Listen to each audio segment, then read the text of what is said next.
Silk City Hot Sauce. A small batch hot sauce prepared with farm-grown peppers. Rich and vibrant taste, no artificial ingredients, 100% pure goodness. 8 flavors from mild to wild. The sweet and spicy Mango Madness. The green jalapeno sauce called Aztec Attack. The dragon features fire-roasted peppers and pure Vermont maple syrup. Killer hot sauces for the true hot sauce fanatic. A blend of ghost peppers, habanero peppers, honey, and garlic, and more. You gotta see the bottles, too. Each flavor has original comic book artwork. You gotta see them. Go to silkcityhotsauce.com. silkcityhotsauce.com. Enter promo code ED, ED, to save 15%, and you'll also receive a free bottle of hot sauce. If you find yourself in need of legal representation, it can be a very stressful time in your life. In my career, I have dealt with thousands of lawyers, I've dealt with thousands of law firms, and I can confidently recommend to you Keith M. Davidson at kmdlaw.com. Available 24 hours, 7 days a week. Just log into kmdlaw.com. That's kmdlaw.com. Or you can call toll-free 833-4KMD-LAW. That's 833-4KMD-LAW.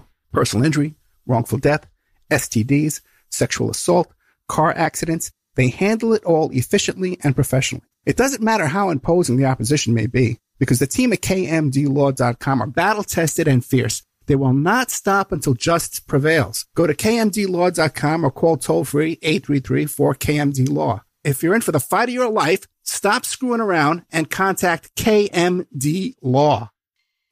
The Opperman Report is brought to you by aquadam.net. You can give them a call at 707-764-2119. A flooded home is never easy to deal with. You're left with the mess to clean up, the insurance companies to deal with, and not to mention all the memories, the precious memories that are lost in the flood. You can never replace those. And Aquadam can be a tool in your arsenal to protect your home and property from the floodwaters.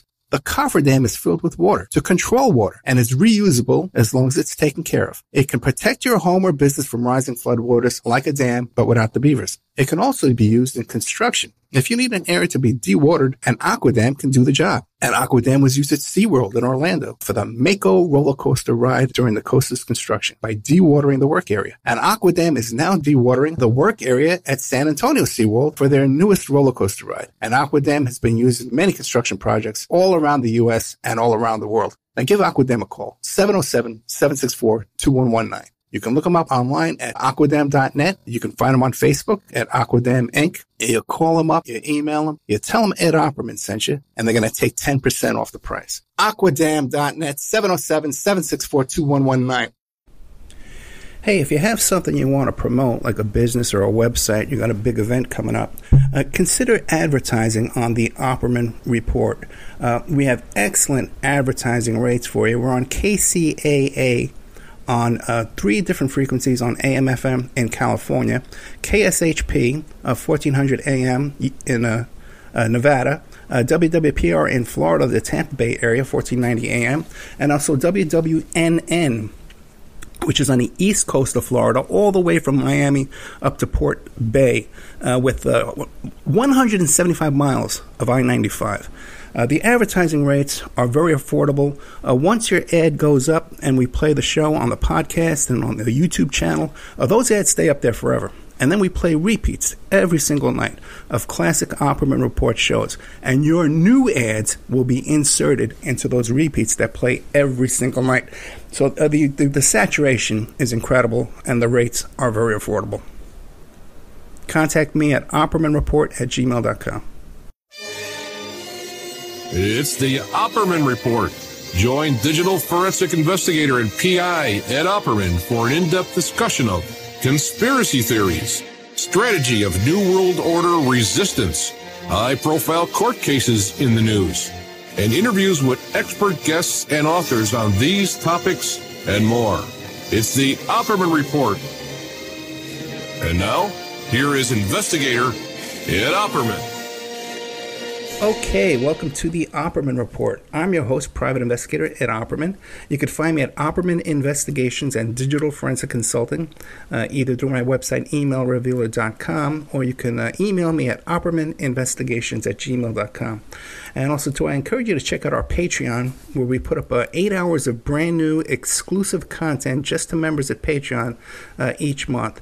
But you can also hear the shows that you listen to Monday to Friday here on AM/FM radio. You can hear all these shows without the advertisements. We edit out the advertisements so you can listen to them, ad-free for a little nominal fee at the Patreon over there. Also, too, but our archives, you can go find our archives at Spreaker.com. All of our shows are there. It's about 2,000 hours of content. It's all free. And you get an email notification when I put up new content. And there's a little chat room there as well.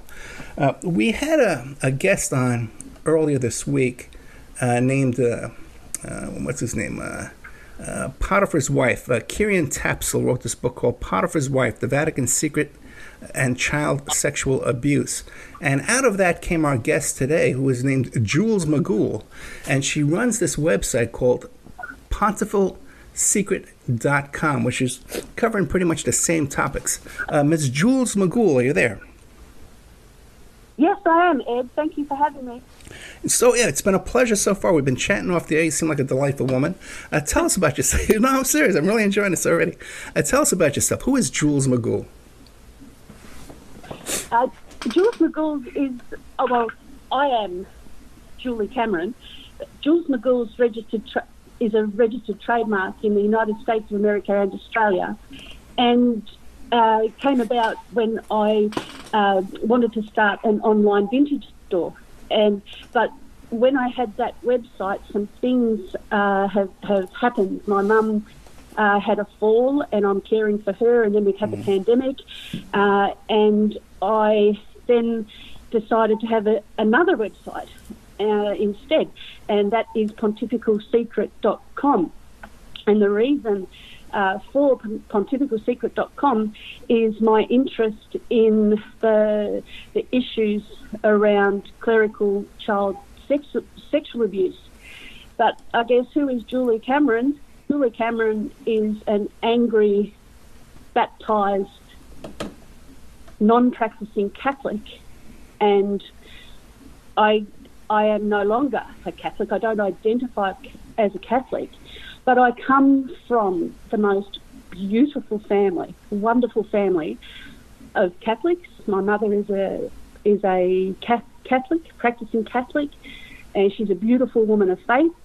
I have members in my family who are still practicing Catholics, and I guess to thank you for having me to talk today is a helpful way to explain where I sit in terms of the issues around clerical child sexual abuse and how I juggle my relationships with people, my family, friends, other people who are still my friends who are Catholic, and to explain too that I am not anti-Catholic. In fact, I wouldn't be here if it wasn't for my mother's faith. My parents had 6 children. I'm number 5, and when she went to the doctor and learnt that she was having me, the doctor offered her an abortion. And of course, my mother was never going to have an abortion. That was just not was not in her head at all. But by the same token, her story and the way she tells it to me, this is my birth story or my conception story, is that she says that she came out of that doctor's surgery. She was crying. It was raining. There was a truck coming down the street, and she wanted to throw herself under it. I mean, that's the level of stress and whatever, that learning that child number 5, like 6 children, mum and dad had 6 children under the age of 8 and no multiple births. And so, I try and tell that story just so that people can understand. On some level, I feel as though, well, you know what, quite possibly in another family or under different circumstances, I may not be here. Well, we're very happy to have you here. We got lucky number 5. We got lucky. Okay. Now, Miss Cameron, off the air, I was asking you if there was anything you wanted to promote, and you right away you said there was a film about Richard Sipe called Sipe, Sex, and the Priesthood that can be found at the Salem Film Festival website. They can download it for free until March 4th. What is the film about? I'm so sorry, Ed. I'm so sorry. You don't download it for free, and it's Sipe, Sex, Lies and the Priesthood. It's a video on demand from here in Australia. I was charged $10 US and I had access to it for 48 hours. And yes, it is Richard Sipe, passed away a couple of years ago now, and they have just released a movie about him. And the reason I bring him up is because Kieran Tapsell's book, Potiphar's Wife, Kieran references some of the work of Richard Sipe in his book, and he's an extremely important figure in bringing attention to the crisis of clergy sex abuse in the Catholic Church. But yes, it's $10 US to access. Gotcha. Okay, which is still a drop in the bucket for a great film. Now, on your website, the pontificalsecrets.com, what would we find there if we go to this website, pontificalsecret.com? What would we find there? Well, the aim of it, first off, I think one of the reasons that I put it there is so that you can go directly to a document, which Kieran Tapsell did reference the other day, and that is the instruction, the confidential instruction. The one I have in front of me is dated 1962, but I believe it was originally issued in 1922, and this is a reissue, and that's the document that is marked confidential. Says, from the Supreme and Holy Congregation of the Holy Office. It's an instruction on the manner of proceeding in cases of solicitation. Now, this document, you and I and anybody else who looks at it was never supposed to see it. We can thank an American by the name of Stanley P. Staney for putting it on the internet, and I think it ended up on the internet around about 2003, so about a year after the Boston Globe 2002 revelation. So if it wasn't, Kieran, the other day when I listened to your podcast, he mentioned Kieran, but he didn't mention him by name, and I think it's really, really important that Timothy P. Staney is recognised for allowing us to look at this document. Now, let me ask you, one of the main reasons. Jules, what is that made you become interested in this topic of sexual abuse in the Catholic Church? Yes. What is it that made you? Sorry, what did you say? How was it that you came about to have this interest in sexual abuse in the Catholic Church? That you would go to such extremes to make a website and devote so much of your time?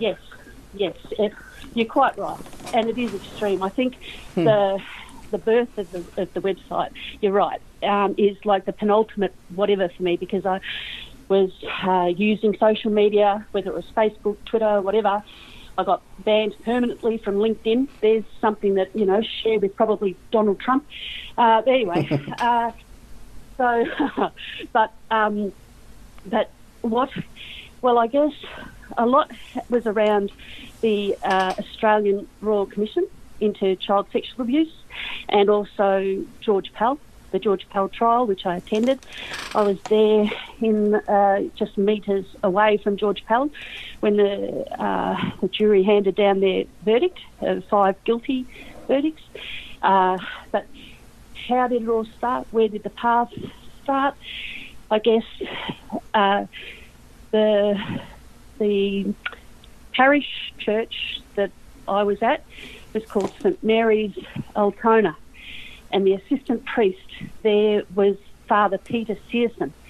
Now, he's mentioned, I think he's got his own chapter or whatever in the Australian Royal Commission into institutional response to child sexual abuse. So he was an assistant priest, an absolute monster.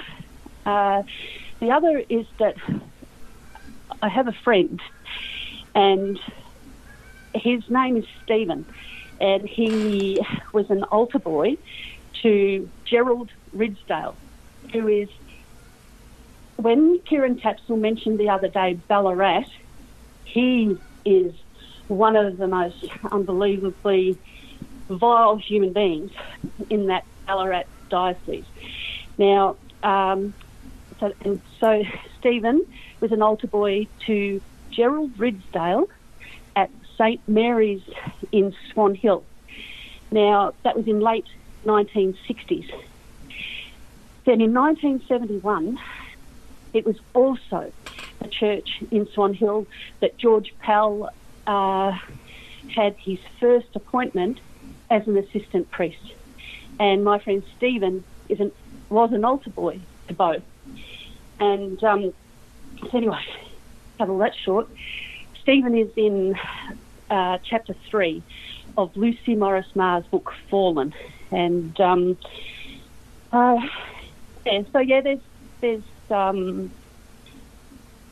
there's a lot behind my desire for the Catholic Church to be held accountable and for them to be transparent and for them to change their laws. Because you have some personal friends who were personally affected by this.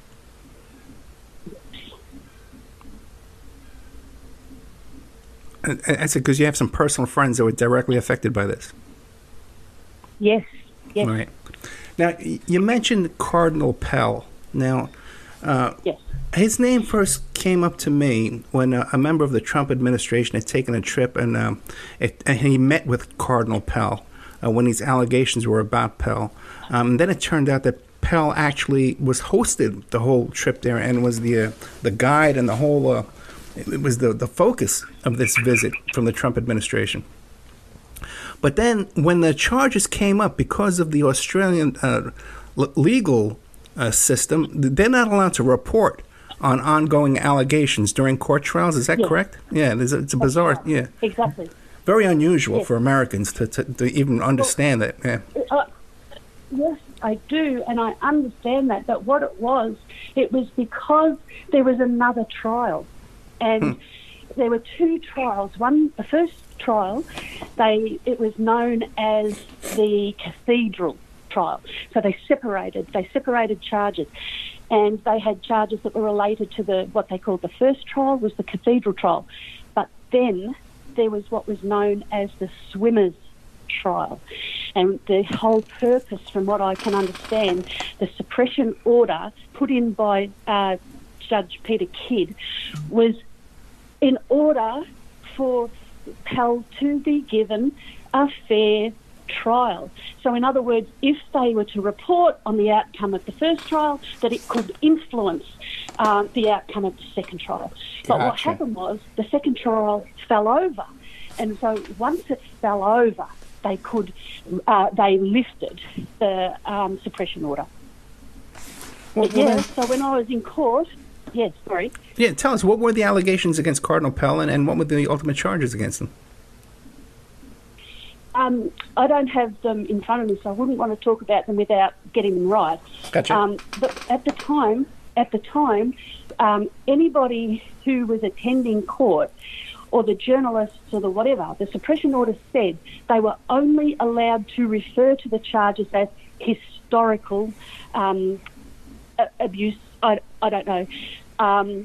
And so, I think I probably won't talk about things that aren't in my head properly. Okay. Is that okay, Ed? Yeah? That's perfectly fine. One of the things I know that was heavy on your heart was about this painting of Angelina Cayenne. Can you tell us about that? Oh, fabulous. And I don't know how to say her name, and I don't even know whether her name is actually Angela or Angelina. And I don't even know whether her family know what her correct first name is. But, the painting, I took the painting to the Pell trial. And but when I did that, I didn't know the name of it. I didn't know anything about it. It was on my wall with glass, and it had fallen off the wall because the heat in Australia is so bad. Anyway, so it fell off the wall, the glass broke, and it was there, and it was a spur-of-the-moment decision. When I was leaving for the magistrate's court, at the very first day of Pell appearing in court, which would later result in Magistrate Wallington saying, yes, you are going to stand trial, I took the print, and it's a big print. It's a massive print. And so when I was standing in line with everybody to go into the courtroom, they actually confiscated it. I wasn't allowed to take it in. And journalists said to me, what's the name of the painting? And later, when I went home, I thought, well, you're an idiot. You don't even know what it's called. What are you doing? That's just dumb. I mean, so dumb. And I think I told them I thought it was Madonna and Child. That's just what I thought it was.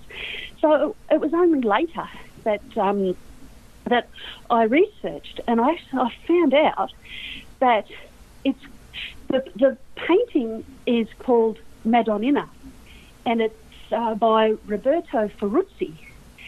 And he saw this girl, Angelina Cian, I don't know how to say it, or, Cian, and she was holding her infant brother Giovanni and holding him close and protecting him from the cold. And he went to Angelina's mother and asked, can I paint her? And apparently at the time, this is in the 1890s, it was very unusual for the mother to allow her daughter to be painted. But anyway, he did. And he entered the painting in the 1897 Venice Biennale, and it won. And it was so popular. The image was just so beautiful and so popular that the Catholics commandeered it. They added a halo, and it's since appeared on stamps. It's on Christmas cards. It's just out there everywhere you look. I find it. I see it, and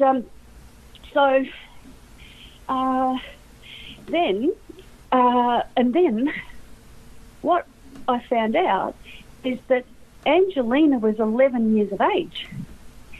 And I look at the image and I think it took a child to show the world how to protect another child.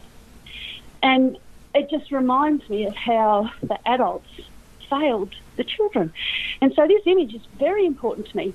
And what happened was when my friend Stephen, who was the older boy to Ridsdale and Pell, when he was talking to me and giving me some information, I thought, you know what, I'm going to have to go to Swan Hill myself. I've got a background. I was a trained teacher and a librarian, and research is just something I love. And I thought, right, I'm going to book myself into a hotel, and I'm going to go to Swan Hill, and I am going to dig around. And I did. But the thing is, when I went to St Mary's Church in Swan Hill, they had left the doors open. So normally this church would have been locked, but it wasn't. It was early in the morning, about, 8 o'clock or whatever. So, and I think there was going to be a funeral, and they had it open so the florist could deliver flowers. I learned all this later. But anyway, so I walk in and this church that I'm talking about is where Ridsdale did some of his offending, and it's adjacent to the presbytery where he did a lot of his offending. And so I've come through the glass doors, and on the left is a room, and it's got books in it. And I've looked up, and there's the print. The print is in this room, only it's burnt. It's got a big hole in it, it's singed, and all sorts of things. So later, you could have picked me up from the floor, because I just felt at that minute that I was on the right path. You know, if you're going to be on a path, to me it was a sign. It was literally a sign. I was floored. So what happens then is that I go to the library, I go to the historical centre inside the library, and I found a copy of a book that was co-written by Stephen's mother, and she's written the book, and it was the 100-year centenary of St Mary's Swan Hill. And in the book, there's a photograph of a nun, and she's holding the charred picture that I'm looking. I just looked at the original. This is the nun at the time. And I find out what happens is there was a convent on the same property as the church and the presbytery at the St Mary's Swan Hill. And the nuns weren't living there anymore, so they'd already left the convent, and it had been rented, or not rented out, the community was using it, but somebody had left something electrical on, and it had caused a fire.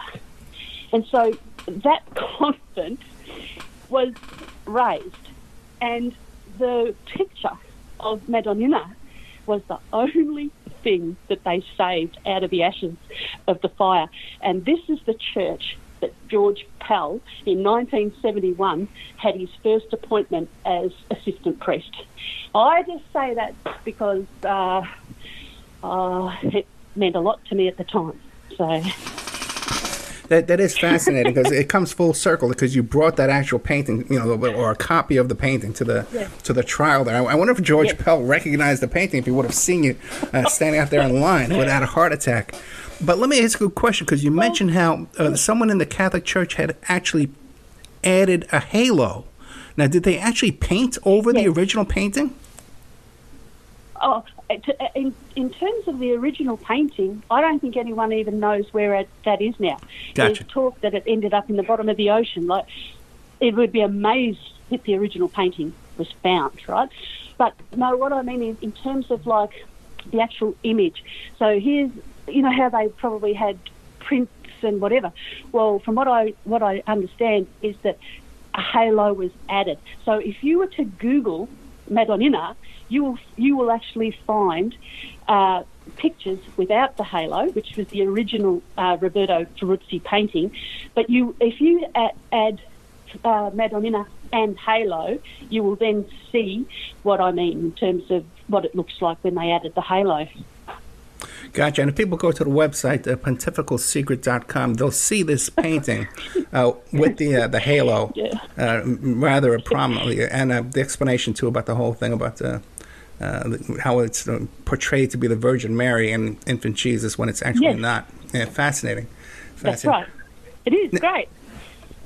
Now, also, too, I noticed here on the website, too, you have some mention of a film called The Altar Boys, or a book called The Altar Boys? Oh, Susie Smith. Yes. I haven't read Susie's book. I've read, a few books, but that is one that I haven't read. But I want to read it. Yeah. Well, give us the drift. What's it about? From what I can gather, there was a journalist, I think, an ABC journalist, and I think he was a victim of child sexual abuse, and I have a feeling he may have been Susie's friend. And I don't know, I think he may have committed suicide, and I don't know a lot. As I say, I haven't read it. And Susie, like myself, has personal reasons for writing the altar boys, that story. So let me ask you this question here.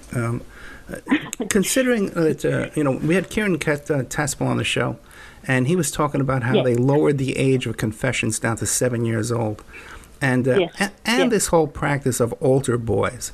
Considering now that there's so much focus, when you hear Catholic Church, really this is the first thing you think about, is these abuses going on, the systemic abuses.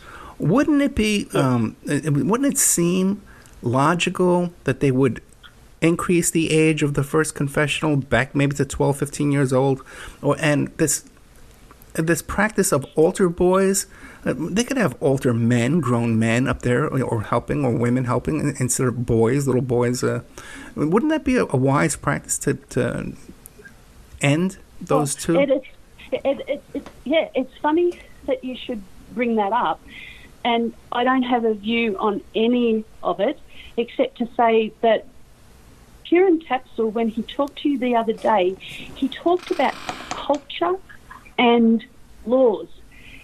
And he really has impressed on me the importance of canon law. It's like, it doesn't matter. It does not matter if Pope Francis calls it clericalism. It doesn't matter about any of it. And I mean, the reason I believe that canon law must change is because pontifical secret proves it works. Because you think about it, they put that document out, they put it out and they said, sorry Ed, I'm just going to reference it again, where they said to be diligently stored in the secret archives of the Curia as strictly confidential, nor is it to be published nor added to with any commentaries. I mean, it worked. Where did you hear about it? You didn't hear about it. They were under threat of excommunication. It's like, it was only on Pope Francis' 83rd birthday when he lifted pontifical secret in regard to matters relating to child sexual abuse. That moment, it's like, right, you've lifted it, but look back to 1922. That whole time, anything related to it was under the secret of the Holy Office, the strictest, most confidential level of secrecy.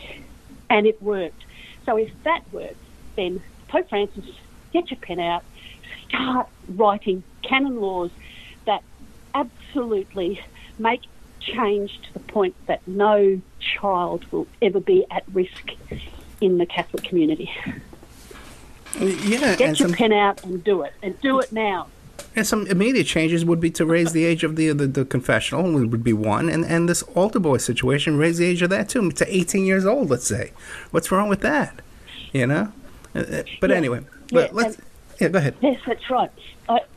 No, sorry, I actually don't know enough about those sorts of things, but I just know that I'm following quite a lot that's going on in the United States in regards to the shifting of assets, the declaring Chapter 11 bankruptcy, the things when you get legislators trying to put laws through in America to increase look-back windows, or when they're saying, okay, they're hearing about child sexual abuse in the confessional, but guess what? We're going to keep them under clergy privilege.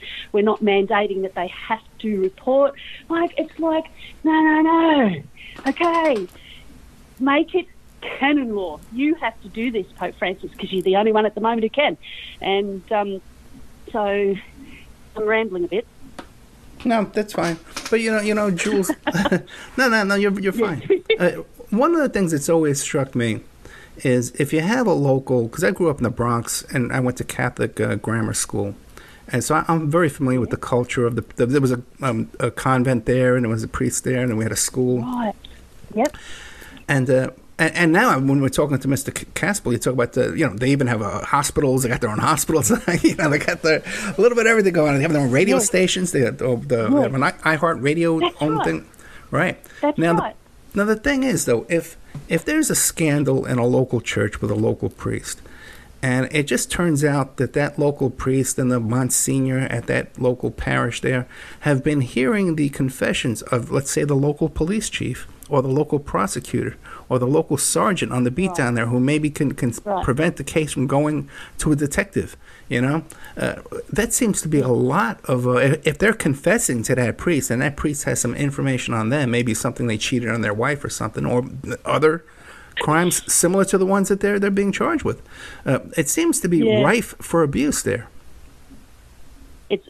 You're describing a viper's nest. Yeah. Yep. Yeah. Put a lot of faith in these people. Let's take a little commercial break. We are speaking today with Jules Cameron. She's also known as Jules Magul. And you can find her on Twitter under Jules Magul. And check out this website. It's called pontificalsecret.com. Great content here. We'll be right back with more of Jules Magul, Jules Cameron, right after these messages.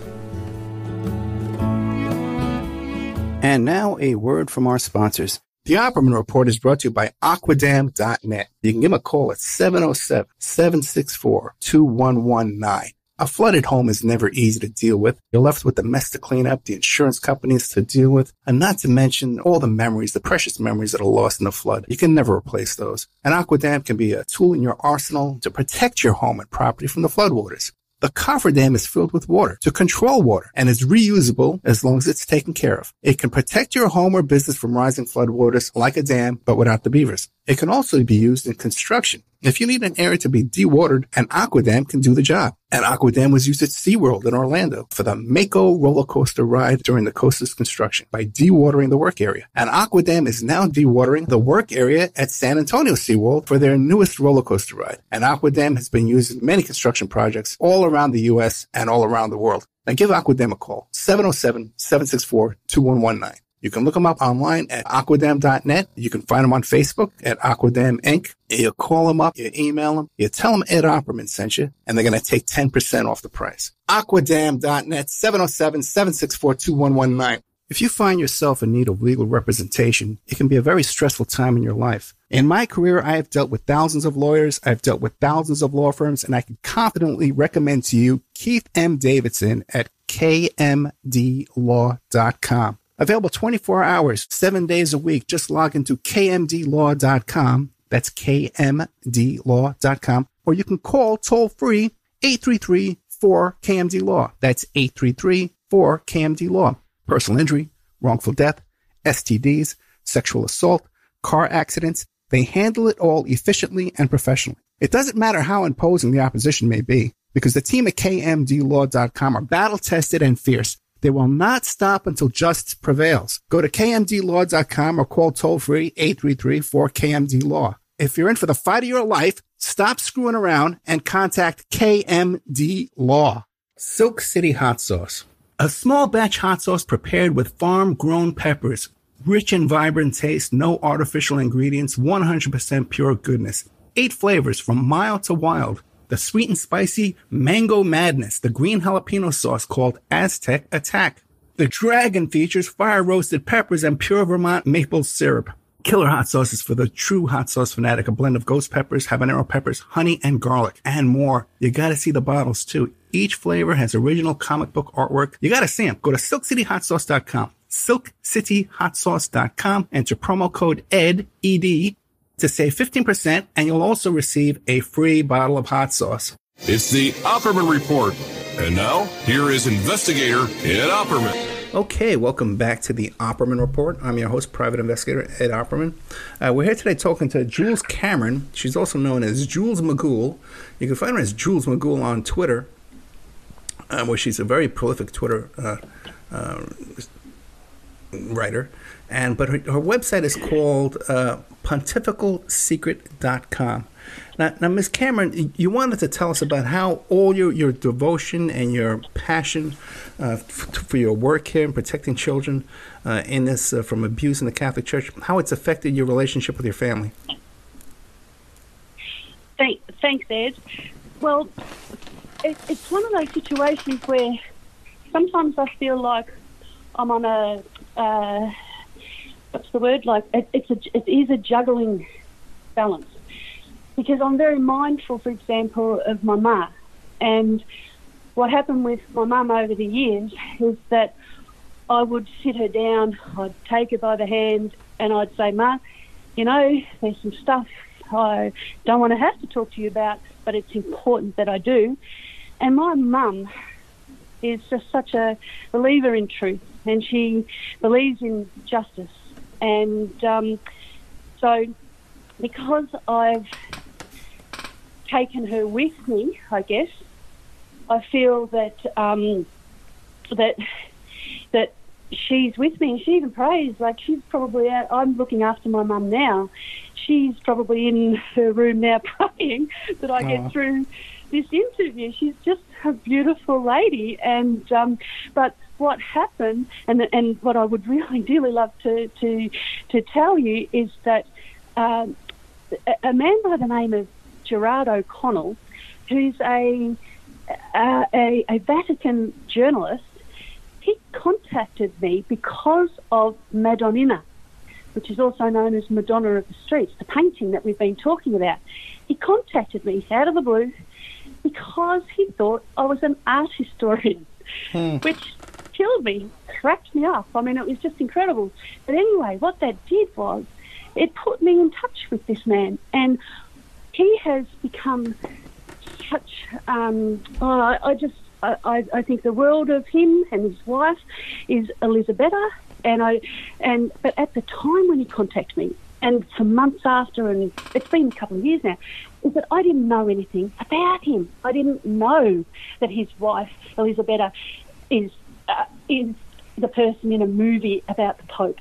I didn't know that Joe Bergoglio, before he was Pope Francis, baptised 2 of his children. So I didn't know any of this stuff. But he wrote a book about the Pope and the conclave of 2013, and I bought it.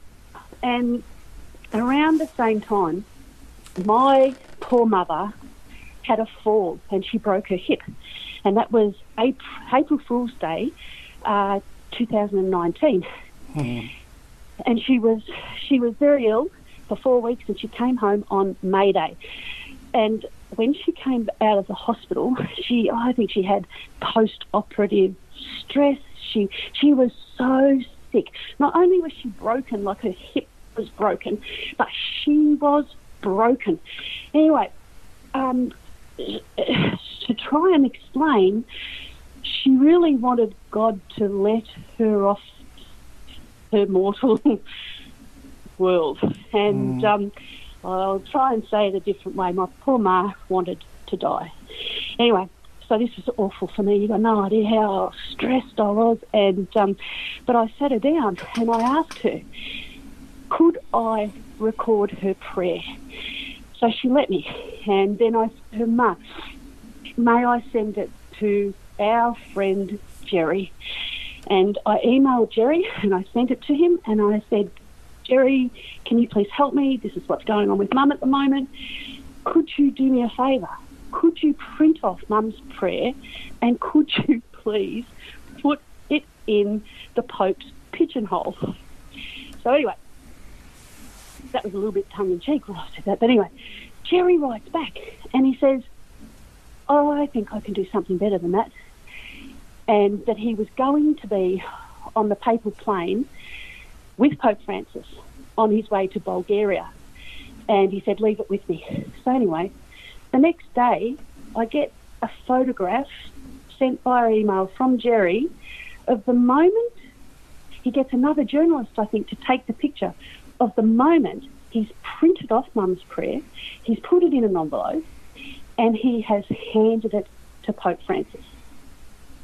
Now, the thing about all that is, because I just value Jerry and his wife Elizabeth and his children and his family so much, and because I know how much they love Pope Francis, my brain says, you know what? I know this guy, Jerry. I take on how he feels about Pope Francis. So I want to give Pope Francis a break. That's why on the website I thank him for lifting Pontifical Secret on his 83rd birthday. Since he's had some other things, he's had Vos Estis Lux Mundi, he's had a handbook put out. But the thing is, I'm very ambivalent about Pope Francis, because when the High Court of Australia overturned the jury verdict in regard to George Pell, that day after it was announced, Pope Francis made some comment, or he put it out there about false accusations. Now, Pope Francis never ever listened or heard Witness J's evidence. I just felt it was the most awful, shocking thing to do, and disrespectful of all the people, the child sexual abuse victims and survivors, and especially in Australia, and not just the rest of the world. And so it made me really angry. And I did write to Jerry at the time and just say, you know what, that was wrong. It was wrong. Pope Francis really dropped the ball when he did that. And so, yeah, it's hard. It's hard. You got people who support Pope Francis and what he's doing, and largely I do, but not in entirety. He's got to do more, and he has got to move along the changes to canon law. He has to. He's got to stitch it up. He's got to make it so that there is not a loophole. There's no plug that isn't, he needs to plug all the laws. Well, let me ask you this, but you believe he's doing a better job than the previous Pope, Ratzenberger, Yes. right? Yes. Now, and it's very unusual for a Yes. Pope to resign. Do you make anything of that the Pope resigned? I don't know no, you're right. I don't know very much about it, but you know what? Things go in my mind, and I think to myself, what was going on? Did Ratzinger or Pope Benedict, were things too difficult for him? Was he sick? Like, what was going on there? I don't know, but it's funny that you should mention that, because do you know what? The book that Jerry wrote, Gerard O'Connell, he actually details the fact that Joe Bergoglio was in his home the very night when Pope Benedict passed through a set of doors, and when the Swiss guard leaves, that's the moment that Pope Benedict was no longer the Pope. Well, you wouldn't believe it.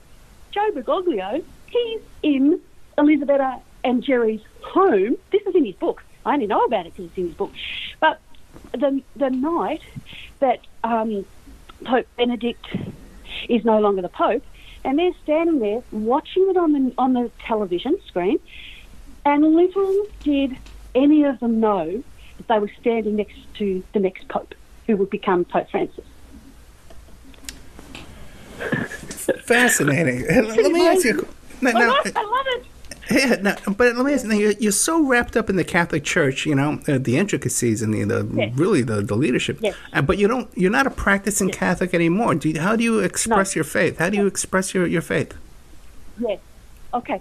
And do you know what, Ed? There's a lady who gives Mum communion. She's a volunteer. She would be here today giving it to Mum right now, except I rang and said, is it okay? Can we change the day? And she actually came yesterday. The thing is, there are amazing people in the Catholic Church, the most beautiful people who give, they're generous, and how important it is when she comes and gives Mum communion. How happy it makes Mum. That makes me happy. And in Australia, we've got Father Kevin Dillon. So when I mentioned earlier about St Mary's Altona, we had both ends of the spectrum. We had Father Peter Searson, but we also had Father Kevin Dillon. And Father Kevin Dillon launched the Lifeboat Foundation, which is a foundation to help the survivors and victims of child sexual abuse in the Catholic Church. Now, he did that inside the Catholic Church. But as for me, I don't know. I just think I'm an airhead, Ed. So in terms of spirituality, I don't know. Maybe there's not much there. Honestly, I don't know. I can't answer it, because I suppose I get a lot of my joy by just going by the beat of my own drum. But you don't have a church membership in any kind of church or fellowship or body of Christ? Nope. And do you miss it? Nope. No. You don't? No. Oh, can I tell you what happened when I left the church? We have what time. made me leave the church? Have we got time? You sure? We do, yeah. Sure 6 minutes, yeah. Okay, it's quick. How many? No, we have but Sorry, 6 minutes. How many? Six. Okay, gotcha. Right. Well, what happened was I actually taught in a Catholic school. But my first appointment was a teacher librarian in a Catholic school. I was a practicing Catholic. I was married in a Catholic church. And then, after I was married, so I was in my mid-20s, a priest turned up at my home. I lived in a tin shed. He came in and he spoke disparagingly about Aboriginal and Torres Strait Islanders. And when he left, I couldn't believe it. I couldn't believe it. I thought, how does this man of the Church of the Cloth come in here and say the things that he has said without knowing who I am and know, and how did he think that it was okay to say these things to me? What made him think that it was okay? Anyway, when I shut that door, that was the moment that I made a decision that I was no longer a member of the Catholic Church, and I just stepped away, and I've never looked back, ever, not once. And you said at the time you were living in a tin shed? Yep. Oh, no, we had a... yeah, I did, I was. How old were you? It was a property, like, I was in my early 20s.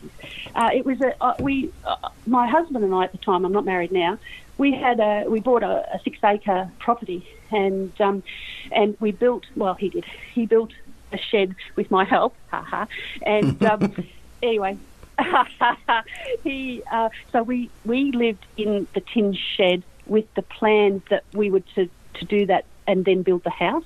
Sure. And back in the day, I mean, the laws weren't like they are today. Like, you'd never get away with it today. And so, yeah, but I used to think it was like a tin shed that could have been on the front cover of Shed Beautiful.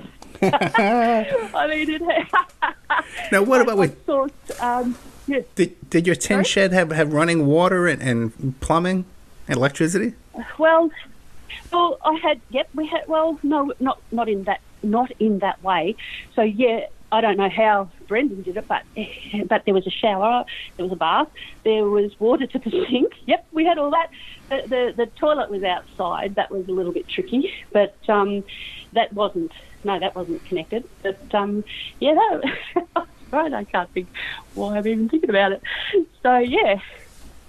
Just a fascinating life. Okay, and the website, once again, is called it's called pontificalsecret.com. You can go to pontificalsecret.com and you can look up all this stuff about this fascinating story about the Madonnina, the Roberto Ferruzzi painting that's been kind of hijacked by the Catholic Church, and they put a halo on there in order to represent the Virgin Mary. Fascinating story there. A lot of references to Kieran Tapsel's book, The Pontifical Secret Over Child Sexual Abuse. A lot of content on there too, and much content. All stuff about the apostolic letter, about the, like I said, the altar boys. And once again, we want to plug this film that you can check out called Sipe, Sex, Lies, and the Priesthood. It's about Richard Sipe, and you can find it at the Salem Film Festival website, and it's about $10 to download that and watch that for a couple of days. Before we go, do you want to leave us with anything? Yeah, sure. Could I also please mention a PhD research through Queensland University of Technology done by Dr. Sally Moitian? And what she's done, she has mapped the incidences of the child sexual abuse in the Ballarat Diocese and Melbourne and Victoria, I think it is, and it is amazing. And the concept of it needs to be global. It needs to go right across the world, because when you see how they shifted and where they shifted, and for example, Peter Searson, the priest who was in my parish, he ended up at a place called Doveton Parish, and it was a dumping ground. And do you know what? For all their secrets, for all their pontifical secret, you can't hide this data, and it is speaking volumes. Jules Cameron, also known as Jules McGool. One more time, you can find her at the Twitter there, but also, too, check out her website, pontificalsecret.com. Miss Cameron, your passion just pours through the microphone here. I can't thank you enough for your contributions today. And if something new comes up, just give us a call. We'll put you right back on the air, okay? Ed, thank you. It really has been a pleasure. Good night. And now a word from our sponsors. Hey guys, if you like the show and you want to show your support, check out the Opperman Report Patreon. You can go there. We have for a $3 tier, you can go and you can hear all the shows that we produce for you Monday to Friday all over AM/FM radio around the country. You can hear those shows without the ads. We cut out all the advertising so you can listen to them ad-free. There's a $5 section where we take all the old shows from the members section and we upload them over there.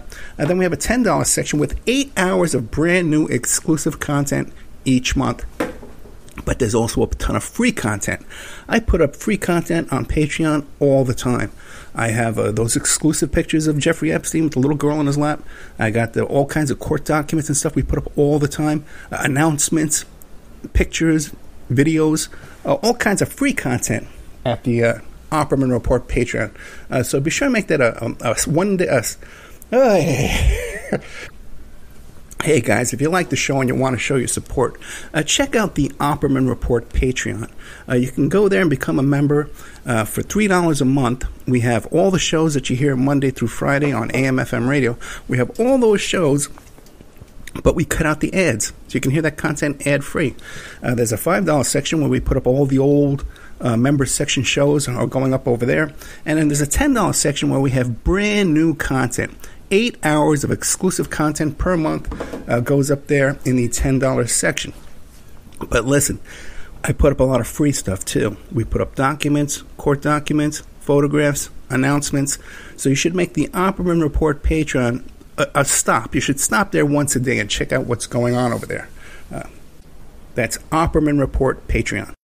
The Opperman Report is brought to you by Aquadam.net. You can give them a call at 707-764-2119. A flooded home is never easy to deal with. You're left with the mess to clean up, the insurance companies to deal with, and not to mention all the memories, the precious memories that are lost in the flood. You can never replace those. And Aquadam can be a tool in your arsenal to protect your home and property from the floodwaters.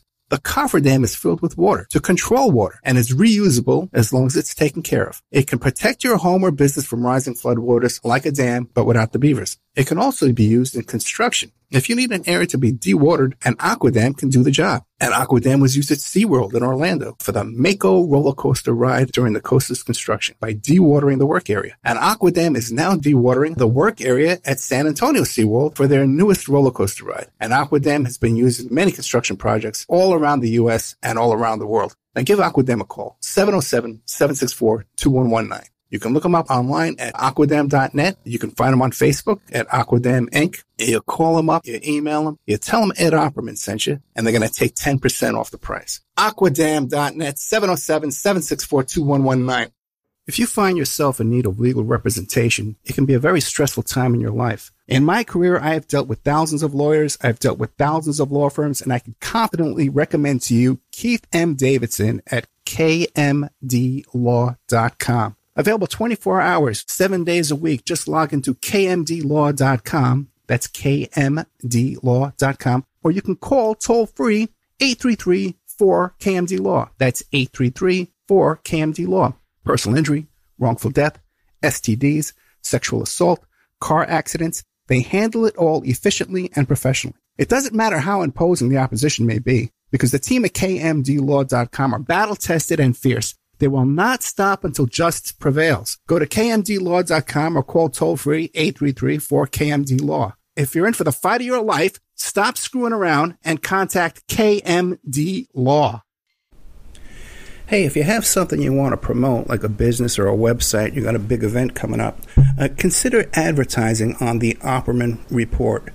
We have excellent advertising rates for you. We're on KCAA on 3 different frequencies on AM/FM in California, KSHP 1400 AM in Nevada, WWPR in Florida, the Tampa Bay area, 1490 AM, and also WWNN, which is on the east coast of Florida, all the way from Miami up to Port Bay, with 175 miles of I-95. The advertising rates are very affordable. Once your ad goes up and we play the show on the podcast and on the YouTube channel, those ads stay up there forever. And then we play repeats every single night of classic Opperman Report shows. And your new ads will be inserted into those repeats that play every single night. So the saturation is incredible and the rates are very affordable. Contact me at oppermanreport@gmail.com.